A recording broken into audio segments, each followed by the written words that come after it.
Olá, eu sou a psicóloga e libertóloga Renata Freitas e nós estamos aqui para dar continuidade ao nosso trabalho sobre as características do codependente. Hoje nós vamos estar falando sobre o controle que na vida do codependente é algo de extrema importância, que você quando a gente começar a falar, se você entender que você tem esse controle, que você possa, por favor, entender o processo da transformação, que mais tarde nós vamos falar sobre isso, para que você possa ser livre deste controle. Porque veja só, muitos codependentes viveram com pessoas e situações fora do controle, causando-lhes mágoas e decepções. Então, muitos codependentes já vieram ou já viveram ou vivem com pessoas que estão sempre fora do controle, que causa-lhe mágoa e decepção. Ou esse dependente, ele vive fora de controle e ele mesmo causa mágoa e decepção. Porque não é pensar que porque você, entendeu, é o codependente que você se vitimiza. Não pode se vitimar, tem que entender o que é que também você, quanto codependente, você está oferecendo para o outro. Se você é essa pessoa fora do controle, você é essa pessoa que com certeza também causa mágoa e decepção. Ou causou mágoa e decepção. Se você entende que por causa desta mágoa que você causou, dessa decepção, você também precisa, de um certo modo, dentro de você, trabalhar o perdão, trabalhar teu coração nesse perdão, nós vamos entender este processo também, tá bom? Então, o codependente também dentro do controle, ele tem medo de deixar que as outras pessoas sejam quem são, ele permitir que as coisas aconteçam naturalmente. Por exemplo, eu não quero, você não deixa o teu filho ser o que ele é. Você não deixa ele ter as suas próprias experiências. Mas as experiências que ele tem é ruim. Mas eu vou deixar ele ser, ele é uma pessoa que está lá fora, sempre está lá fora.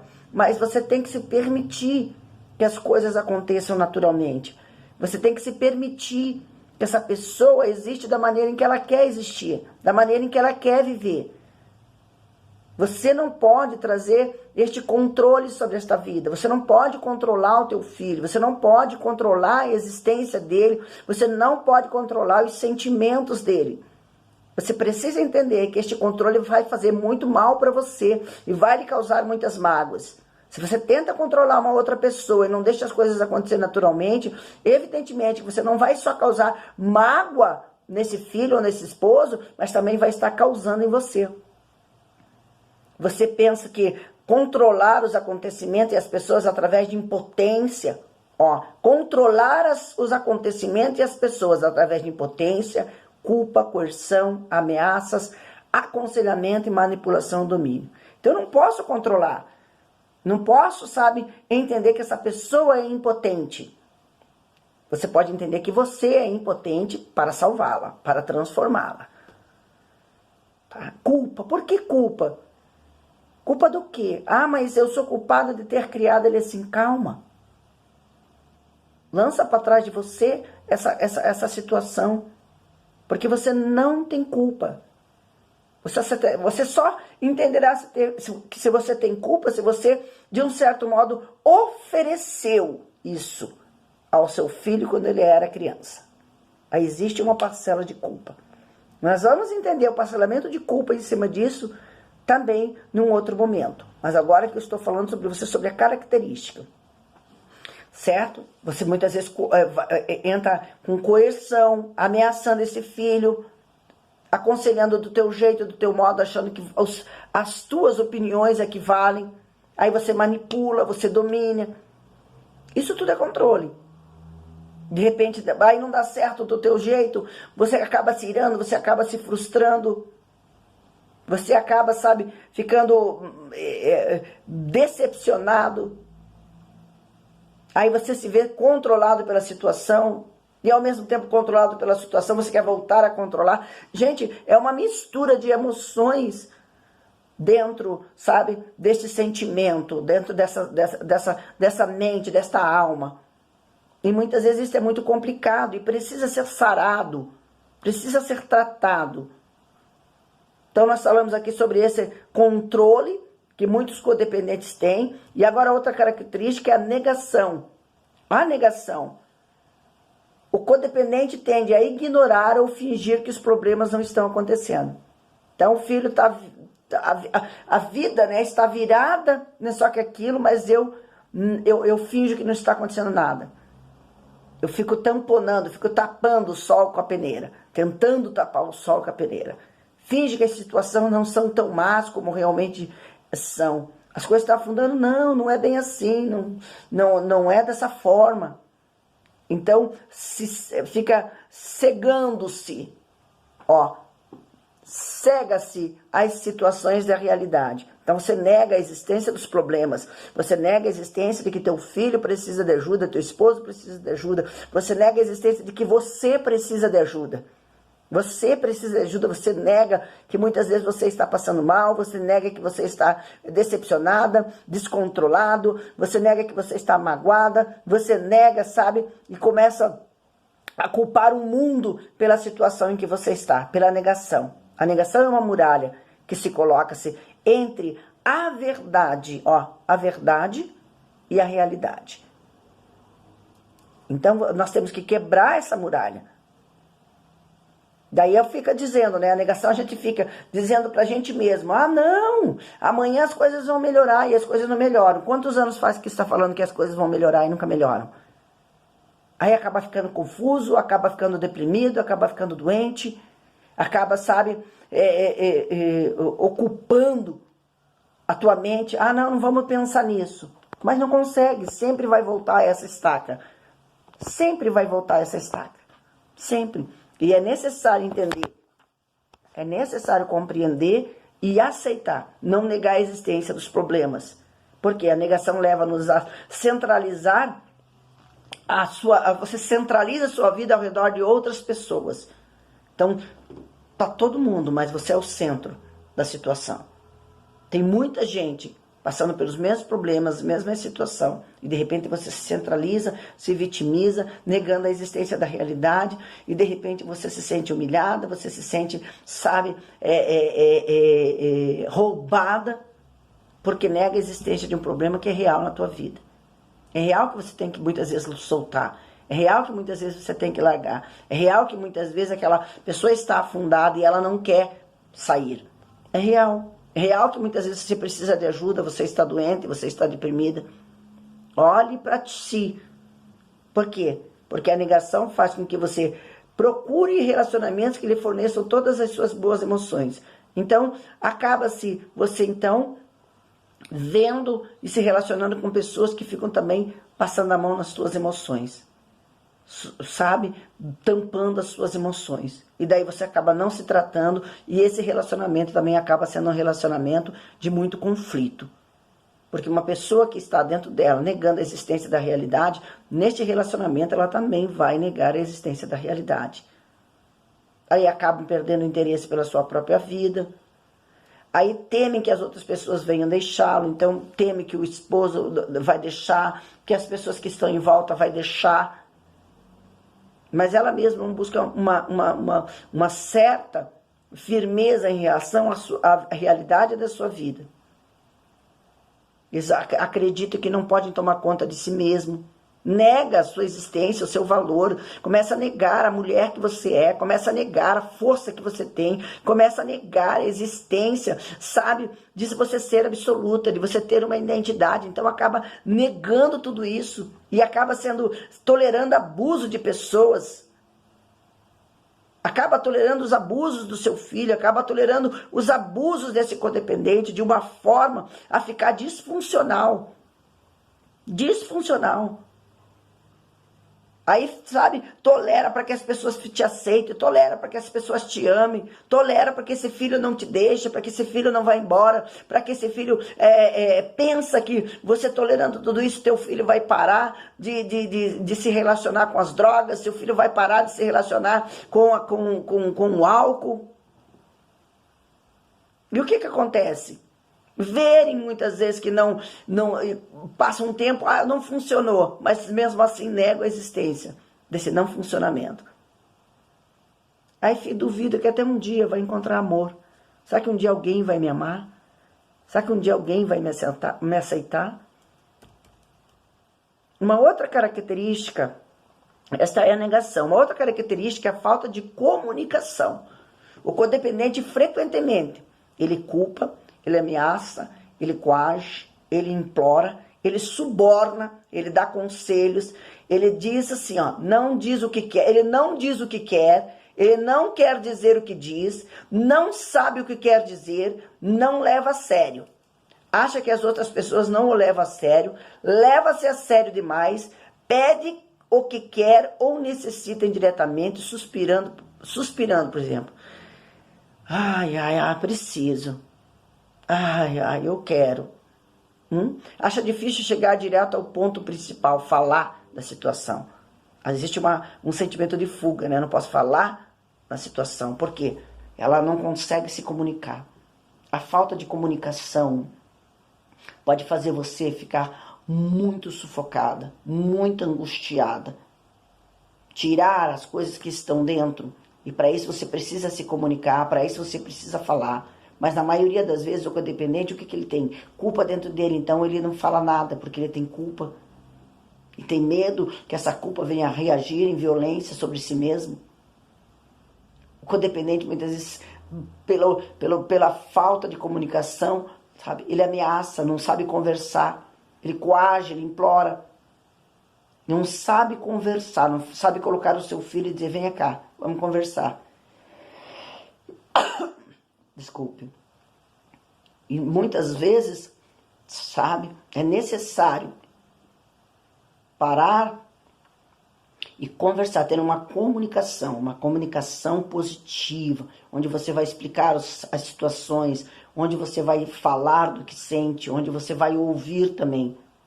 Uma comunicação positiva, onde você não vai ficar implorando amor, não vai ficar subornando, sabe? Ah, eu dou dinheiro, ele acaba ficando em casa. Você não fica coagindo, colocando essa pessoa e sufocando, ou ameaçando. Você vai conseguir dizer o que você quer. Você não vai ficar aprisionada, dizendo eu não consigo falar, não consigo dizer. Você vai aprender a dizer, você vai aprender a falar. Você vai levar a sério uma conversa. Porque o codependente, muitas vezes, ele não leva a sério as coisas. Por quê? Porque ele está negando, né? Ele está no fator de negação, então ele não leva nada a sério. Então vamos brincar, então vamos extrapolar. Acha que é difícil chegar direto ao ponto principal? Direto falar que o filho tem esses problemas com drogas? Então se comunique. Porque como diz o ditado, quem não se comunica, se trombica. A nossa comunicação é o fator de mostrarmos quem nós somos, quem nós podemos. Às vezes tem aquela comunicação, mas aquela comunicação agressiva, onde você só sabe xingar, onde você só sabe falar palavrão, onde você só sabe maldizer. Aí maldiz tanto, é uma comunicação tão agressiva que maldiz tanto. E com certeza, dentro dessa comunicação agressiva, você também vai receber uma comunicação agressiva. E vai agir como? Às vezes age com violência. Então pensa que você pode, você consegue, você é uma pessoa que precisa entender o fator da comunicação como algo que pode mudar a sua história. Uma boa conversa, mãe, pode mudar uma história. Se seu filho não quer falar sobre ele, fale com ele sobre você. A sua situação. Fale o jeito que você está. Fale dos sentimentos que você tem. Coloque para fora. Você vai ver como boa parcela desse sentimento de culpa, dos problemas que você tem, eles vão se desfazer. Dentro de outra característica, o codependente também tem a falta de confiança. O que é a falta de não confiança? Ele não confia em si, ele não confia nos seus sentimentos, ele não confia nas suas decisões, ele não confia em outras pessoas, ele tenta confiar em pessoas não confiáveis, porque acaba sendo ludibriado. Ele acha que Deus o abandonou, ele perde a fé e a confiança até em Deus. Muitas dessas mães, até cristãs mesmo, ou não cristãs, acabam, sabe, ficando muitas vezes magoadas, chateadas com Deus, com raiva de Deus. Você sabia que tem muitas mães dentro das igrejas que estão magoadas com Deus pelo fator, tá? De entenderem que os seus filhos estão nas drogas, que os seus filhos estão no álcool, e que tanto oram e não alcançam.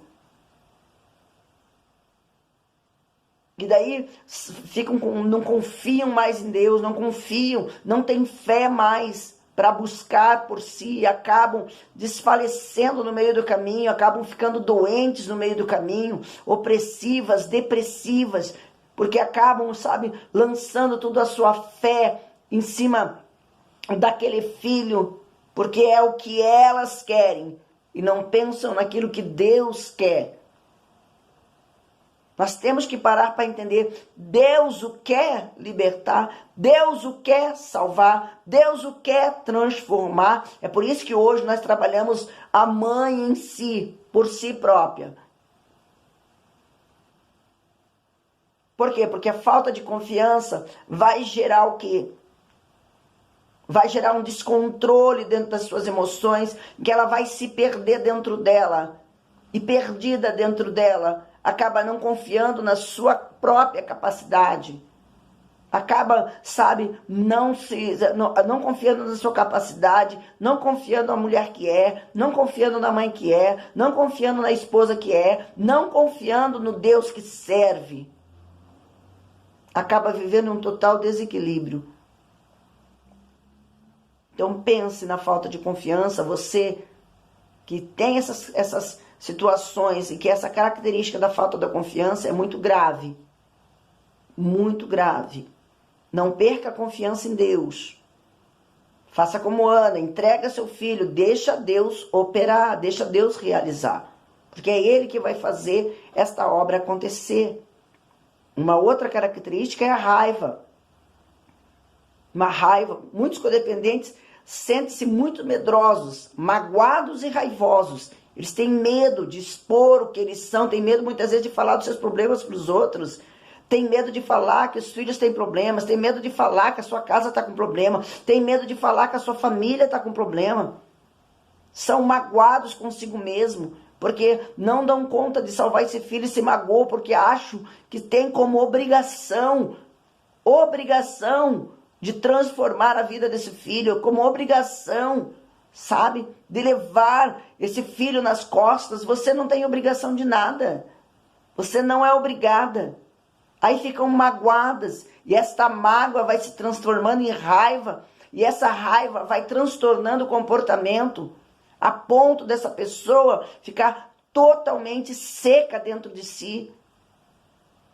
A mágoa, sabe, é um sentimento que ela vai tomando as paredes do teu coração e vai murchando os seus sentimentos a ponto de transtornar todo o teu fator de comportamento e o teu fator psicológico.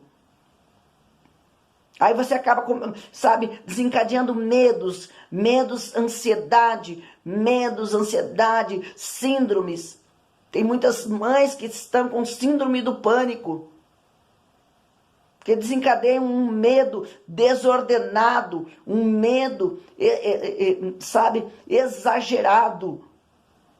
E muitas mães têm até medo da própria raiva que sente, porque tem medo de cometer, sabe, um ato ruim. Tem medo da raiva das outras pessoas. Acha que as pessoas vão abandonar por se sentir com raiva.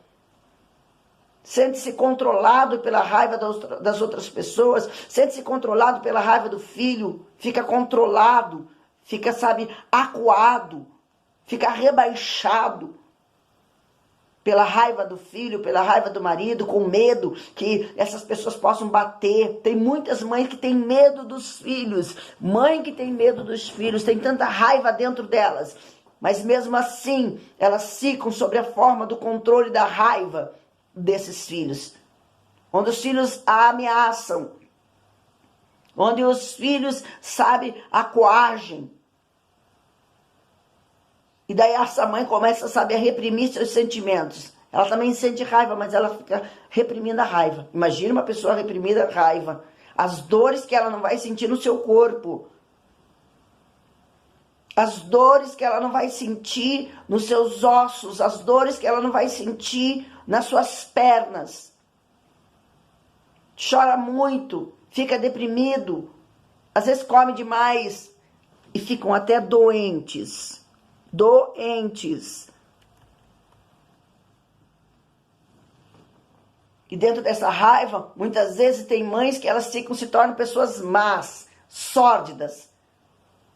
Buscam vingança, aí agem com hostilidade.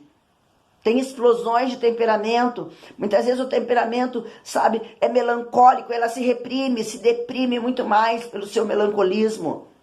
E o temperamento melancólico, né, ele tem a bile negra. Acaba essa mulher se afundando nessa escuridão. Aí acabam punindo os outros filhos, punem as pessoas que não têm nada a ver, porque lançam sua raiva em cima dos outros filhos, lançam suas raivas no vizinho, lançam suas raivas no esposo, lançam as suas raivas, sabe, em Deus. Muitas vezes ficam envergonhados por sentir raiva. São situações que acontecem. Estou explicando para vocês situações. Aí eles colocam a culpa em si mesmo, a vergonha em si mesmo. Aí ficam ressentidas, amarguradas. Por quê? Porque muitas vezes eles pegam essa raiva para se sentir seguro. Então vou agir com raiva, vou, sabe, explodir.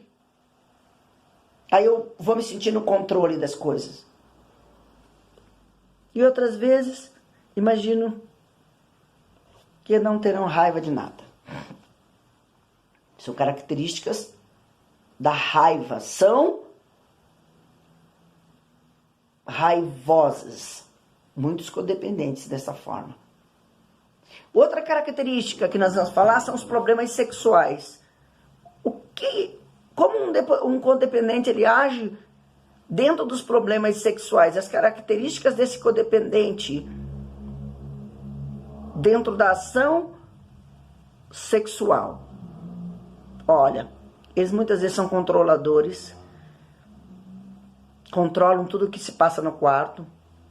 Muitas vezes as mulheres são controladoras no quarto, muitas vezes elas fazem sexo quando não querem fazer, muitas vezes elas fazem sexo quando preferiam apenas ser acariciada, amada. Às vezes não quer fazer sexo, às vezes só quer um carinho, um amor, mas muitas vezes fazem. Muitas vezes tentam ter sexo quando têm raiva ou estão feridos. Já que eu tô com raiva, ferida, eu vou ter relação, eu vou fazer sexo. Param de fazer amor e começam verdadeiramente a fazer sexo. Aí se recusam, sabe, a desfrutar do prazer. A desfrutar do sexo com prazer. Porque tem raiva muitas vezes do parceiro. Eu ainda tenho que dormir com esse homem desse jeito. Eu ainda tenho que ter relação com esse né? A palavra que se usa é muitas vezes tem que ter relação com esse bêbado. Ficam com raiva. E outras vezes tem medo de perder o controle. Tem dificuldade em pedir o que desejam na cama. Isolam-se emocionalmente de seu parceiro, sentem repulsa do parceiro, não falam sobre isso, forçam-se a ter sexo de qualquer forma, reduzem o sexo a um ato técnico. Ah, não, eu vou lá porque eu tenho que fazer a minha parte. Ah, eu vou ter que fazer porque se eu não fizer a minha parte, vai procurar outra. Nem sabe se gosta de sexo. Nem conhecem o prazer. Muitas vezes perdem o interesse. Porque, gente, sabe, sexo não é só aquela ação do coito, mas tem todo um prazer, tem todo um envolvimento. Mas muitas vezes os codependentes, eles esquecem esse envolvimento que a gente precisa ter para esse relacionamento sexual. Esquecem o prazer desse relacionamento sexual, porque fazem por obrigação. Se torna um ato técnico mesmo, tem que ir lá fazer, sua mulher tem que fazer. Não sabe se gostam, perde o interesse, inventam razões para se abster de tudo isso. Desejam que o parceiro morra. Eu vejo a hora que esse homem morra, para que eu não durma mais com ele. Muitas vezes sente vontade de ir embora, na hora do ato sexual, sair dali correndo, porque não está sentindo nada. Em compensação, outros codependentes têm fortes fantasias sexuais. E muitas vezes não é nem com parceiro, com outras pessoas. Ficam fantasiando, e viram um vício. E viram prazer. Fantasiar vira prazer e vício. Porque o vício é um prazer. Saiba você que o vício é um prazer. E muitas vezes deseja até ter um caso extraconjugal. Já que esse homem não dá no couro, eu vou procurar outra pessoa. Não. Pense que esses problemas sexuais podem ser resolvidos quando nós conseguimos entender e não negar a existência da codependência em nossas vidas. O codependente tende, diversos, agora nós vamos falar de características diversas. Ser extremamente irresponsável, às vezes ele pega a responsabilidade toda para ele, ou irresponsável. Muitas vezes ele é Marte, muitas vezes ele é a vítima. Muitas vezes ele se sacrifica pela felicidade, e outras vezes ele não quer se sacrificar por felicidade de ninguém. Às vezes ele acha difícil, quer se aproximar do filho. Não dá para se aproximar desse meu filho porque ele xinga, ele bate. E às vezes, precisa soltar e não consegue. Muitas vezes tem dificuldade de se divertir, não se diverte. Vive com a cara fechada, não consegue ser espontâneo, não consegue ter alegria, não consegue muitas vezes ser passivo. E às vezes é passivo demais em relação ao dependente. Ele chora, sofre, se sente desamparado. Muitas vezes tem reações agressivas. Nós estamos falando geralzão, né? Do codependente. Às vezes ele tem uma reação agressiva, fica violento, raivoso, dominador, mistura todas as coisas.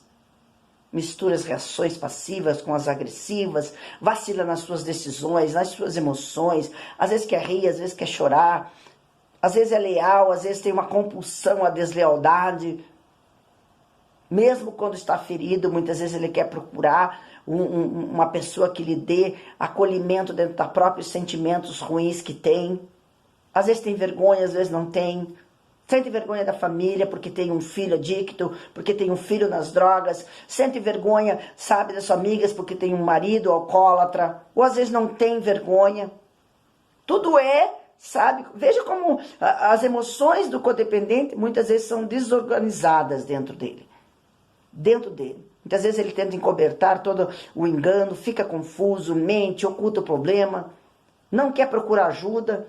Na maioria das vezes os codependentes não procuram ajuda, porque quem acha que precisa de ajuda é o dependente. Não, a mãe fala bem assim, né? Não, eu não preciso de ajuda, quem precisa de ajuda é meu filho. Joga tudo para cima do filho, enquanto ela mesma está adoecendo, enquanto ela mesma está morrendo. E acha que o seu problema não é importante. E acha que o seu problema vai o quê? Vai desaparecer. O problema não vai desaparecer. O problema não vai desaparecer.